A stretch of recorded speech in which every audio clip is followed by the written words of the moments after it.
Hello दोस्तों, आप सभी का स्वागत है आपके अपने YouTube channel Jitendra MR study पर। दोस्तों, मैं हूं जितेंद्र एमआर यादव। आज हम लोग साझेदारी यानी पार्टनरशिप का पार्ट 3 देखेंगे।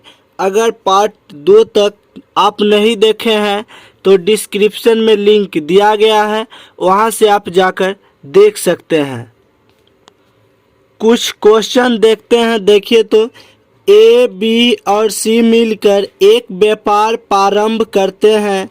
ए व्यापार में 5,000 रुपया निवेश करता है तथा कुल लाभ का 800 रुपया में से उसे 200 रुपया मिलते हैं। सी को लाभ के रूप में 130 रुपया मिलता है, तो बी की पूंजी ज्ञात करें। देखिए तो ए, बी और सी है, तीनों मिलकर व्यापार शुरू किया है। तो आपको क्या करना है, जैसे यहाँ लिखते हैं। पहले देखिए तो ए, बी, सी। अब देखिए तो यहाँ लिख लेते हैं ए का पूंजी। यहाँ पूंजी लिखते हैं, उसके बाद यहाँ लाभ लिखते हैं। देखिए तो ए का पूंजी दिया हुआ है 5,000 रुपया है। ए का पूंजी 5,000 रुपया है और लाभ जो प्राप्त हुआ है 200 रुपया लाभ प्राप्त हुआ है ए को। देखिए तो अगर 200 से 5,000 में भाग देंगे तो ये 25 बार में लग जाएगा।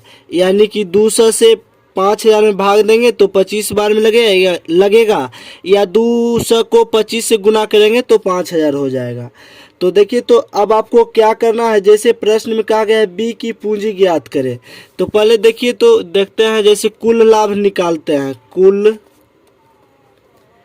लाभ, देखिए तो कुल लाभ जैसे कि दिया हुआ है 800। तो देखिए तो 800 में से घटाते हैं। देखिए तो 800 में से 200 जो है ए का लाभ है और 130 जो है प्रश्न में कहा गया है सी को भी मिलता है 130 रुपया। देखिए तो सी के सामने लिख देते हैं 130।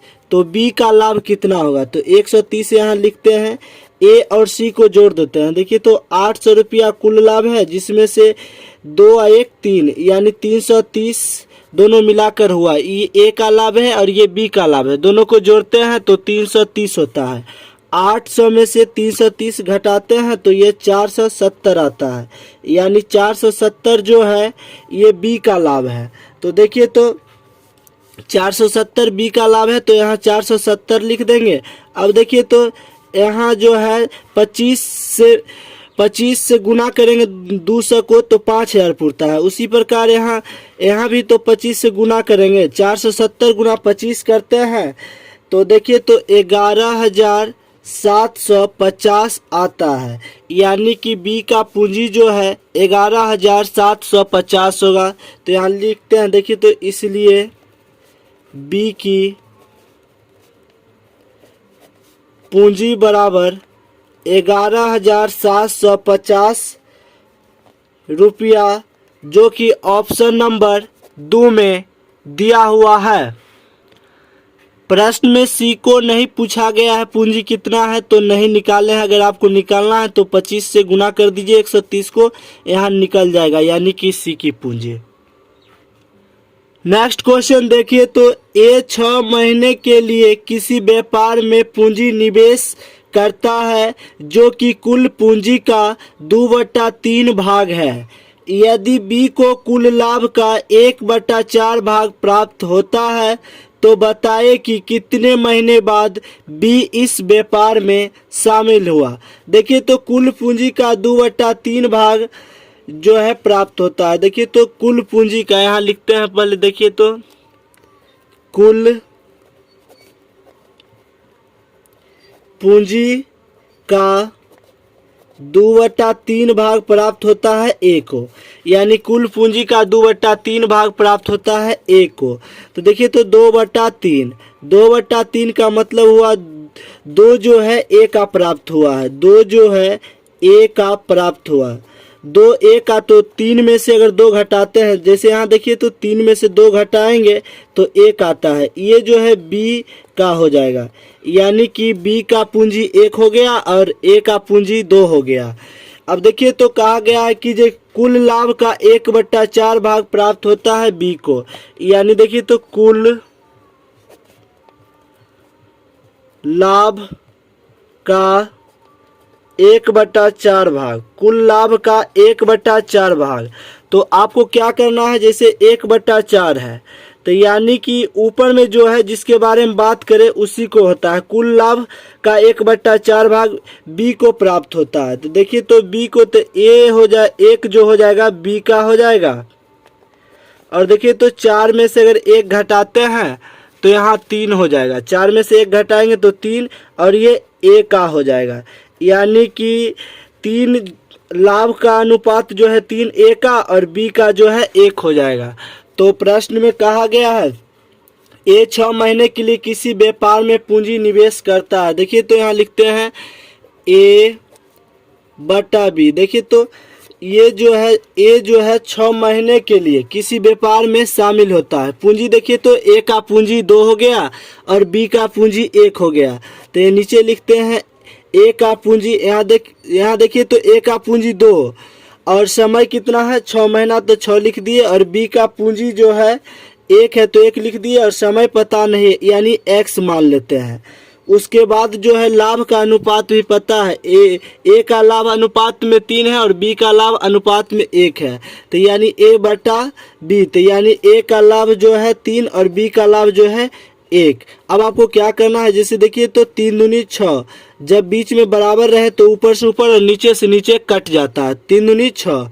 अब देखिए तो x को x गुना करेंगे तो 1x और 1 से भी गुना करेंगे तो वही हो जाएगा यानी x। देखिए तो 2 दूनी 4, 4 को अगर 1 से गुना करेंगे तो 4 यानी कि x बराबर 4। तो प्रश्न में कहा गया है कि बताए कितने महीने बाद भी इस व्यापार में शामिल हुआ। तो देखिए तो इसलिए देखिए तो कुल जो है 6 महीना व्यापार चला है, कुल मिलाकर 6 महीना व्यापार चला है, जिसमें से 4 महीना जो है व्यापार में शामिल रहा है, 4 महीना शामिल रहा है। देखिए तो 6 में से 4 घटाएंगे तो ये 2 हो जाएगा, यानी 2 महीना बाद इस व्यापार में शामिल हुआ है कौन, तो बी, जो कि ऑप्शन नंबर 1 में दिया हुआ है। यानी कुल 6 महीना व्यापार चला, जिसमें से 4 महीना व्यापार में शामिल रहा, तो 6 में से 4 घटाएंगे तो 2 महीना हो जाएगा। यानी 2 महीना के बाद व्यापार में शामिल हुआ है कौन, तो बी शामिल हुआ है, जो कि ऑप्शन नंबर 1 में दिया हुआ है। नेक्स्ट क्वेश्चन देखिए तो ए 6 महीने के लिए किसी व्यापार में 4,000 रुपया निवेश करता है। 9 महीने बाद बी इसी व्यापार में कितनी पूंजी निवेश करे कि वर्ष के अंत में दोनों को बराबर लाभ प्राप्त हो। देखिए तो ए जो है 6 महीने के लिए किसी व्यापार में 4,000 रुपया निवेश करता है। तो देखिए तो यहाँ जैसे लिखते हैं ए बटा बी। अब देखिए तो ए जो है 4,000 रुपया निवेश किया है 6 महीने के लिए, यानी पूंजी गुना समय।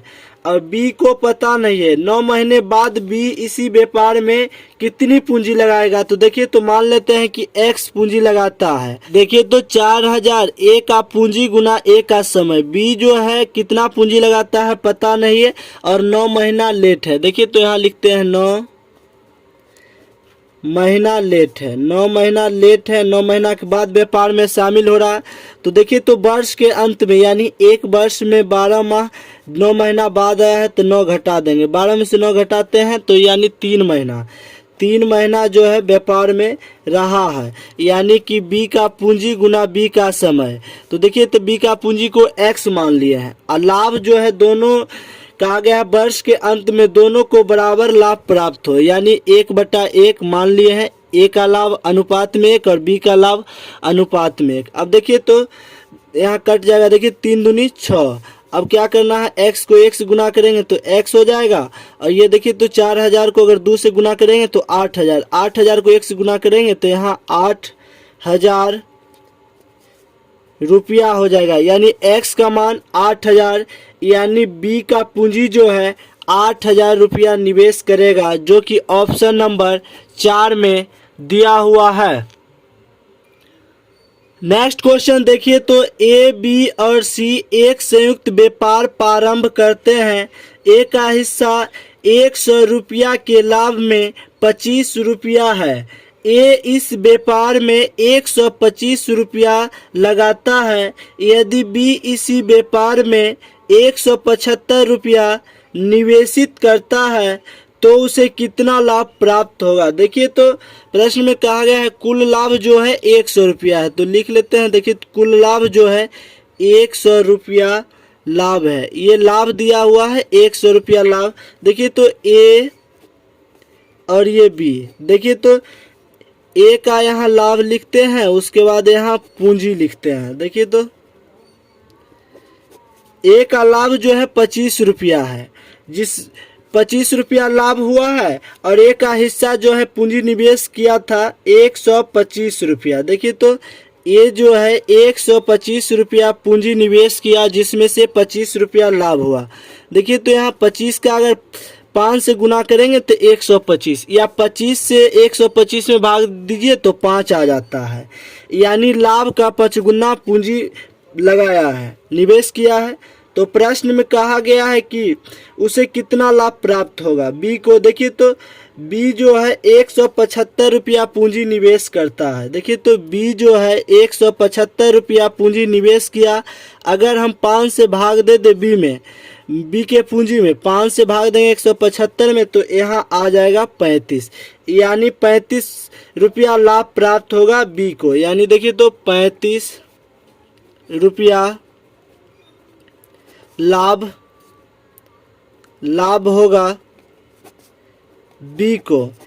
बी का लाभ 35 रुपया और ए का लाभ 25 रुपया। तो बी का लाभ प्रश्न में पूछा गया था, जब बी को लाभ कितना होगा, तो 35 रुपया, जो कि ऑप्शन नंबर 1 में दिया हुआ है। वीडियो अच्छा लगे तो लाइक, शेयर, कमेंट्स और सब्सक्राइब जरूर कीजिए। धन्यवाद।